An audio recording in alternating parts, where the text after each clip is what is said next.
can look back and say we are privileged for some of the services the President Moi was able to initiate in our region. One of it being the second National Referral Hospital, the Moi Teaching and Referral Hospital, the third international airport, which is Eldoret International Airport.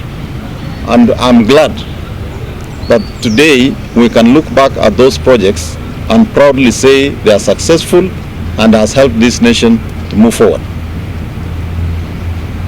When I look back during the establishment of Eldoret International Airport, a number of opposition leaders then said that, this was going to be a white elephant.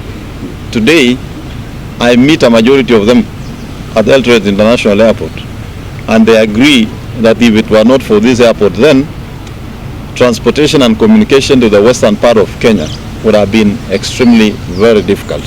And we therefore look back as a county and as a nation and say that indeed President Moi made a positive contribution to this country, to this continent, particularly in matters peace. Countries like Sudan, who spent a lot of years in fights, communities displaced, in hunger. Today, they can look back and say, if it were not for President Moi to initiate and chair the peace initiatives, then South Sudan and Sudan generally would not be where it is. We remember President Moi also played a great role in the peace initiatives in Somalia.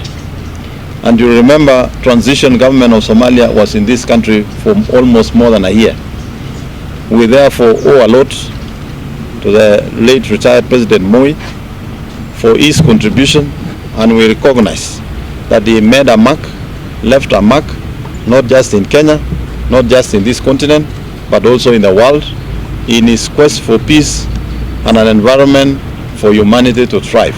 So as a county, we want to sincerely pass our condolences to the family and to the nation, and together as a county, we mourn with them, and we want to acknowledge that indeed we have lost an icon. For those of us in leadership, there are a number of things we can borrow from Moi. One is humility. Two is forgiveness. And we all remember the last speech of President Moi when he addressed the nation in the national holiday. And he said, if there is anybody I've wronged in my time of leadership, I forgive. I ask for forgiveness. And those who have wronged me, I also forgive them. So today we can say that indeed Moi rested as a great leader in peace, having made peace with everybody. And I think as leaders, we should learn from that and learn to forgive and learn to move on and work as a team. So on behalf of this county, we want to say pole sana, and together with us here is the Member of Parliament for Tarbo, who is also from this county. I think it will sema pole na sisi kama jamii ya county ya Uasin Gishu. Tunasema pole kwa familia ya mzee Moi na pia kwa taifa la Kenya, na tunaungana na familia hiyo kwa hii wakati ya majonzi.